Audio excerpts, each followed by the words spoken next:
Well, good morning everyone on this nice warm day. Challenge our faith and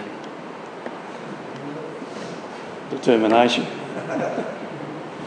And so we welcome our friends who are with us today. Steve Rarick, who I've known for many years, maybe about 25, not sure when, about 1990 somewhere, who taught me everything there is to know about Greek and Hebrew, of which I know very little today. But anyway, we had some good times back then. In our college of those days, and then we have Lee and Andy. So I'll just ask Steve to come and tell us a little about Lee and Andy. Thanks.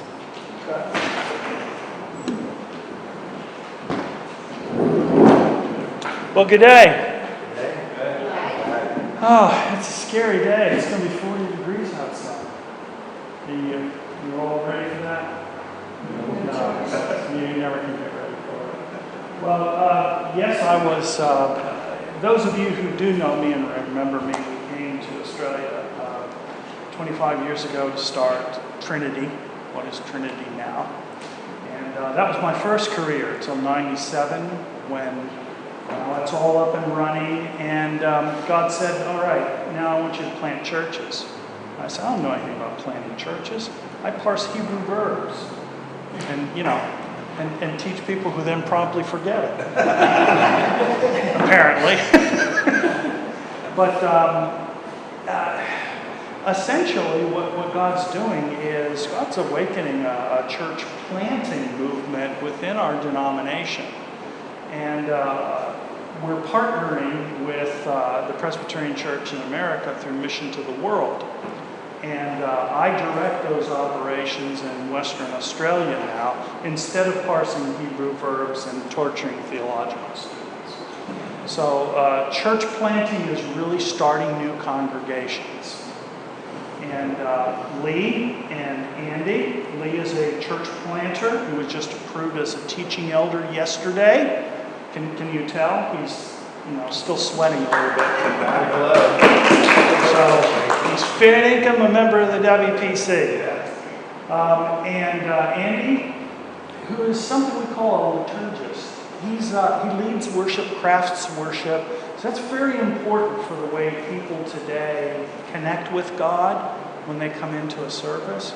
So having somebody who actually works on that, and that's a specialty that Andy has. I was fortunate in being able to grab a hold of him and bring him to Australia. So we'll hear a little bit about them a little bit later on, but we are planting churches, WPC churches, and they'll tell you about a church we're planting in Fremantle a little bit later on. Okay, thanks, Steve. I'm going to have Andy Shadburn come up here with me as well just for a minute. We're going to share a little bit about what we hope to see God do by His grace and His will in Fremantle for you. So we're obviously, maybe not obviously, but we're both from the States. And we have been called by God and the WPC to come and plant a church in Fremantle. Steve is our leader and is guiding us in that process of church planting. And our hope really is to see a church that is built to bring glory to God, to bring in and help those who have faithfully been serving God, who have been looking for a place in Fremantle, but haven't found that yet, to have a place to worship and join together and minister together, and then also to bring other people in. And so one of those people that I think about when I think about the church in Fremantle is Andrew. Andrew's a young man. He's a young man that was raised in the church. He believes fully in God and His redemptive power. And he is longing and looking for a place to join together with other like-minded boys, men, and girls and women to bring about God's glory in the Fremantle area in particular. Why Fremantle? Well, it's a cultural center. It's a place where people gather together to find God's beauty. It's a place that is desperate in need of hope because it is a hopeless place. It is a place that people turn to all sorts of other things before they turn to God. And so it's a great place to have the light of God's love shine there. And so that's why Fremantle. It is encouraging to us to be a part of the WPC, to be a congregation of faithful men and women who have served God well for over 30 years from the very beginning of it in Brookton. And so we are excited to be a part of that and to come and join with that. Andy's going to talk a little bit about more of our outreach. Yes. As Steve said, I'm a liturgist, and I'll help shape the flow of the worship service and help with the music. I'm also a musician, and God has opened a lot of doors. And I'm from St. Louis, and I'm an active member of their music community. And so, one of the things I hope to do in understanding how music communities work is to reach in and meet other musicians and other artists and invite them into what we're doing. Share with them up front, hey, I'm here to help plant churches, and I play music, and I'm looking for people to help me play some music, and would you be interested? And invite them into this community that we're going to plant with God's grace. And so we're excited to invite the people of Fremantle into that and invite them into the work. So it's an exciting adventure. Yeah.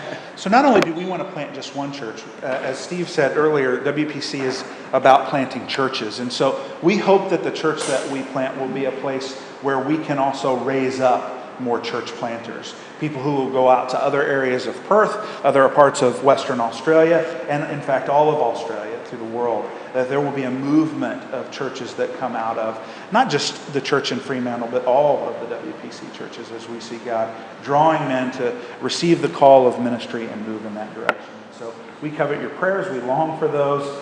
We really can't wait to get on the ground.